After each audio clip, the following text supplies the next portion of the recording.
जब हम स्कूल में होते हैं, कॉलेज में होते हैं, तो उस टाइम अगर हम पावर लिफ्टिंग, बॉडी बिल्डिंग या फिटनेस में के लाइफस्टाइल में अगर आएँ, अपनी डाइटरी न्यूट्रिशन का ध्यान रखें, तो उस टाइम बहुत ईज़िली सब कुछ मैनेज हो जाता है, रिस्पॉन्सिबिलिटीज़ नहीं होती, टेंशन्स नहीं होती।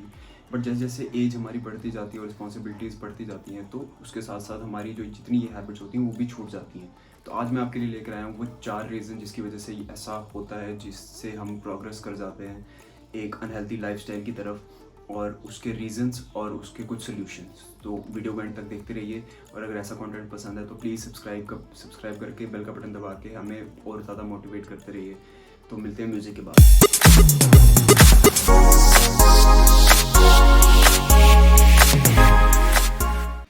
अक्सर आपने देखा होगा कि हमारे आसपास ऐसे लोग होते हैं जो अपने पीक टाइम पे बहुत ही अच्छी फिजिक कैरी करते थे, या फिर काफ़ी फिट थे, बट एज के साथ और टाइम के साथ अब वो वैसे नहीं रहे। या मैंने तो बहुत सारे लोग देखे हैं जो अपने एक करियर एक टाइम के बाद आके अपने फिजिक पे या अपनी हेल्थ पे इन पर्टिकुलरली बहुत सारा ध्यान नहीं दे पाते। सो इसके बहुत सारे रीज़न होते हैं, बट मैं एज अ इंडिविजुअल यही सबसे दरख्वास्त करूँगा हाथ जोड़ के कि आपकी हेल्थ से ज़्यादा कुछ नहीं है। सो पहले उस पे ध्यान दें, तो उसके बाद आप जो है बाकी आगे का सोचें। सो पहला रीज़न इसका रहता है कि हमारा काम बहुत बढ़ जाता है। अब ऐसा होता है कि हम जब कॉलेज में होते हैं तो हमें सिर्फ कॉलेज की पढ़ाई और उसके बीच में हम खेल कूद और ये सब स्पोर्ट्स वगैरह हम लोग टाइम निकाल लेते हैं जैसे तैसे करके। बट जब हम वर्क एनवायरनमेंट में आते हैं तो प्रेशर इतना रहता है, और आजकल तो वो इतनी ज़्यादा लाइबिलिटीज़ और ये सब चीज़ें बढ़ गई हैं, इतना ज़्यादा स्ट्रेस बढ़ गया है, तो उसकी वजह से जो है काम का प्रेशर बहुत हो गया हुआ है, तो उस वजह से लोग वक्त नहीं निकाल पाते। हालांकि मैं ये कहूँगा कि आप ज़्यादा नहीं तो कम से कम आधा घंटे से पौना घंटा अपने आप के लिए ज़रूर निकालें। तो इसको टैकल करने के लिए मैं यही कहूँगा कि जैसे कि अगर आप घर रहते हैं और आपके पास टाइम नहीं है, और आप घर आके बस घर आ गए और बैठ गए, इसको टैकल करने के लिए एक सिंपल से तरीका मैं आपको बताता हूँ।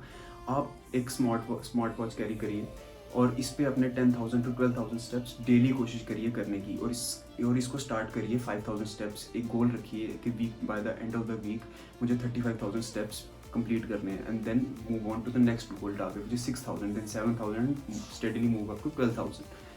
इसको ईजिली पूरा करने का मैं आपको एक आसान तरीका बताता हूँ। इन बिटवीन जो आपके कॉलेज में, आपके जो ऑफिस में काम के या कॉल्स के in between, start walking, start taking stairs, और ये बहुत ज़्यादा आपकी हेल्प करेगा उस दौरान।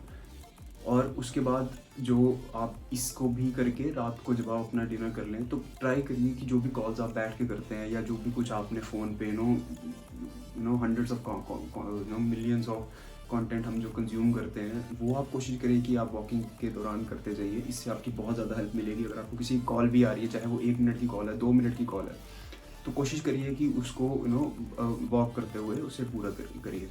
सेकंड जो इसका मेन कॉज आता है, वो होते हैं हमारी बहुत ही बुरी डाइटिंग हैबिट। डाइटरी हैबिट्स हमारी इस कदर बिगड़ जाती हैं टाइम के साथ, कि हम लोग कुछ भी ऑफिस में शाम को चाय का टाइम है या दिन में स्नैक्स का टाइम है, हम कुछ भी खाने लग जाते हैं बिना किसी चीज़ को सोचे हुए, उसको इवैल्यूएट किए बिना। तो अक्सर ये चीज़ मैंने देखी है कि जब भी लोग स्ट्रेस में रहते हैं, ऑफिस में स्ट्रेस रहता है, काम के दौरान स्ट्रेस रहता है, तो लोग बिंज ईटिंग की तरफ चले जाते हैं। उससे जितना हो सके अवॉइड करिए। इसका सोल्यूशन मैं आपको यही देना चाहूँगा कि स्नैक्स के लिए अपने साथ कुछ ना कुछ हेल्दी ज़रूर कैरी कीजिए। भुने चने हैं, फ्रूट है, पीस ऑफ फ्रूट आप कैरी कर सकते हैं, चने हैं, जैगरी है, स्प्राउट्स आप कैरी कर सकते हैं, कॉर्न है, कॉर्न एंड टोफू आप कैरी कर सकते हैं। बहुत सारे पीनट बटर सैंडविच एक बहुत अच्छा सोल्यूशन है, उसे कैरी करिए और स्नैक्स के दौरान उससे कंज्यूम करिए।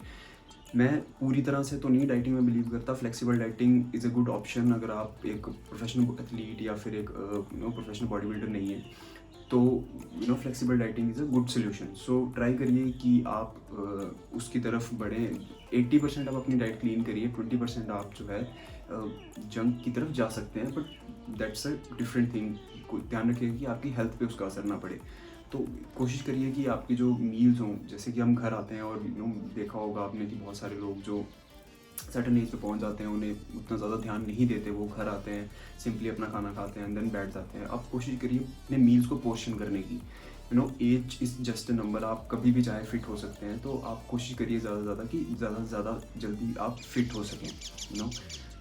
और the third issue with most of the people are, जो लोग जॉब कर रहे हैं या अपना काम कर रहे हैं, वो अपना रेस्ट पीरियड को बहुत ज़्यादा निगलेक्ट कर देते हैं। रेस्ट प्रॉब्ली मैंने देखा है कि आज तक की सबसे ज़्यादा निगलेक्टेड और अंडर वैल्यूड चीज़ है। रेस्ट बहुत ही ज़्यादा हेल्प करती है आपका ओवरऑल स्ट्रेस कम करने के लिए। सब कुछ अगर आपने अच्छी ग्रोथ करनी है आजकल मैं समझ सकता हूँ, आजकल की ये कहना मेरे लिए बहुत आसान है कि आप अच्छी रेस्ट करिए, जबकि वर्क प्रेशर इतना ज़्यादा है कि लोग बार बार एक एक बजे तक भी काम कर रहे हैं अपने स्लीपिंग पैटर्न्स को बिल्कुल अलग करके।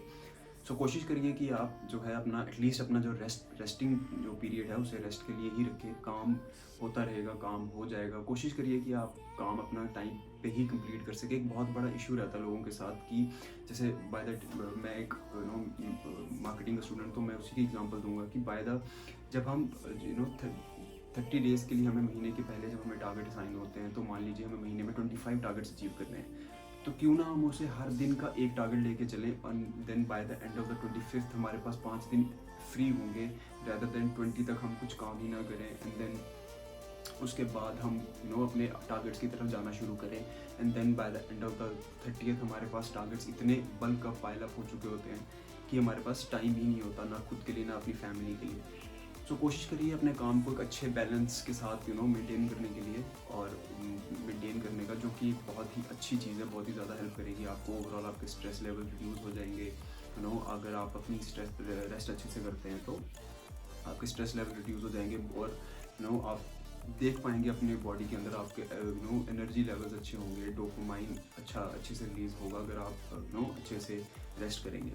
लास्ट चीज़ मैं आपको कहना चाहूँगा, हालांकि वीडियो नॉन जिम गोअर्स के लिए, बट मैं स्टिल आप लोगों से गुजारिश करूँगा कि आप कुछ ना कुछ किसी न किसी तरह का वर्कआउट या किसी न किसी तरह की मूवमेंट अपने शेड्यूल में ऐड करें। जैसे कि मैंने पहले आपको बताया कि 10 to 12,000 steps is a very good solution for this.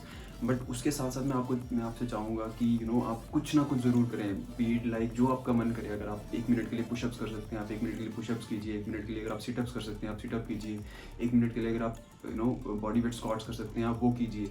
But कुछ ना कुछ करते रहिए। देखिए, अगर आप 1 मिनट के लिए इन 3 से 4 एक्सरसाइजेस को भी अपनी शेड्यूल के अंदर इनकॉर्पोरेट करेंगे, तो आपको जिम जाने की भी ज़रूरत नहीं पड़ेगी और 3 to 4 मिनट्स के अंदर ही एक काफ़ी हेल्दी वर्कआउट आपका अच्छे से हो जाएगा, बहुत ही अच्छा। सो कोशिश करिए ये चीज़ें अपने शेड्यूल में फिट करने की। और लास्ट चीज़ मैं ये बोलना चाहूँगा कि पानी जितना हो सके खूब सारा पानी पीजिए। वाटर हेल्प करता है आपकी ओवरऑल मेटाबॉलिज्म किक स्टार्ट करने में और बहुत सारी चीज़ों में वाटर हेल्प करता है to flush out toxins and all. So ये सारी चीज़ें बहुत ज़्यादा हेल्प करेंगी आपकी ओवरऑल डेली रूटीन में। अगर आप जिम नहीं भी जाते हैं तो आई एम श्योर आप सोच रहे होंगे कि अगर ये सारी चीज़ें इस लेवल पे हेल्प कर पाएंगी या नहीं। तो मैं आपसे ये आपको ये श्योरिटी दे सकता हूँ कि अगर आप थोड़ी चीज़ें भी अपनी उसमें शेड्यूल में ऐड करेंगे तो ये बहुत ही बड़ी डिफरेंसेस आपको 3 to 4 या 5 मंथ्स में आपको दिखेंगे। तो अभी तक अगर आपने वीडियो को देख लिया तो प्लीज़ इसे लाइक करके हमें और ज़्यादा मोटिवेट करें। अगर इस चैनल पे नहीं हो तो प्लीज़ सब्सक्राइब का बटन दबा दो, जिससे हमें बहुत ज़्यादा मोटिवेशन मिलेगी। सो वापस आते हैं टॉपिक पे। तो पानी इतनी सारी चीज़ों में हेल्प करता है। तो मैंने आप लोगों को 5 चीज़ें बता दी। अपना वर्क लाइफ बैलेंस सही करिए। स्ट्रेस जो हमें स्ट्रेस मेन रहता है, स्ट्रेस के लिए मैं आपको और 1-2 टिप्स देना चाहूँगा कि गो फॉर मेडिटेशन। अगर आप कुछ नहीं कर सकते just wake up early in the morning और किसी भी टाइम जिस टाइम आपको अच्छा लगे उस टाइम आप जस्ट मेडिटेशन कीजिए। Just the word Om chanting और anything you would like to have in your meditation, you can have that. ये बहुत ही ज़्यादा हेल्प करेगा आपकी ओवरऑल स्ट्रेस रिलीज़ करने में। इसने कम से कम मेरी तो बहुत ज़्यादा हेल्प करी है। मैं अपने बिहाफ पे आपको बोल सकता हूँ कि इसने मेरी बहुत ज़्यादा हेल्प करी है। सो मैं यही उम्मीद करूँगा कि आप इन चीज़ों को अपनी डेली रूटीन में डालेंगे, जिससे कि आपकी ये बहुत सारी ज़्यादा हेल्प करेंगे। और अगर इसी के रिगार्डिंग आप इसका पार्ट 2 या फिर इसी के रिगार्डिंग आप चाहते हैं कि मैं पूरा एक डाइट प्लान शेड्यूल आपको बताऊँ, तो प्लीज़ मुझे कमेंट सेक्शन में बताएं, मैं ज़रूर उस पर काम करूँगा। तो ख़त्म करते हैं आज का वीडियो यहीं पे। अगर आपको इस वीडियो से ज़रा सी भी हेल्प मिली हो तो प्लीज़ लाइक करें, कमेंट करें, ज़्यादा शेयर करें उन लोगों के साथ जिन्हें इसकी ज़रूरत है। तो मिलते हैं नेक्स्ट वीडियो में। Till then bye bye.